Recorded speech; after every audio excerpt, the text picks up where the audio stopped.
ప్రేమికులను విడదీసిన పెద్దలను చూస్తుంటాం. ప్రేమ కథలు విషాదాంతంగా ముగిసిన సందర్భాలను విని ఉంటాం. ప్రేమను గెలిపించే పోరాటం మాత్రం మనకు అరుదుగా కనిపిస్తూ ఉంటుంది.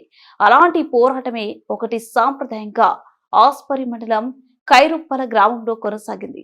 ప్రేమికులైన వీరభద్రస్వామి కాళికాదేవిని ఒకటి చేసింది. కర్నూలు జిల్లా ఆస్పరి మండలం కైకురపాల గ్రామంలో శ్రీ భద్రకాళిదేవి వీరభద్రస్వామి ఆలయానికి కొన్ని వందల సంవత్సరాల చరిత్ర ఉంది. ఉగాది మరుసటి రోజు ఇక్కడ జరిగే పీడకల సమరం వెనుక కూడా ఇంట్రెస్టింగ్ స్టోరీ ప్రచారంలో ఉంది. పీడకల సమరం వేలాది మంది సమక్షంలో హోరాహోరీగా సాగింది. ఈ సంగ్రామంలో 30 మంది స్వల్పంగా గాయపడ్డారు.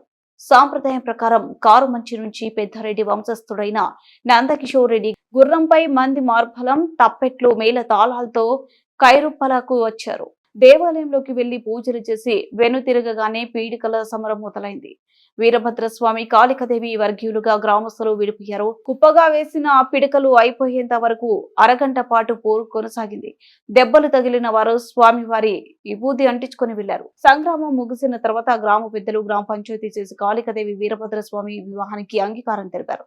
ఈ ఉత్సవాన్ని తిలకించేందుకు కైరప్పల చుట్టుపక్కల గ్రామాల నుంచి వేలాది మంది ప్రజలు తరలివచ్చారు.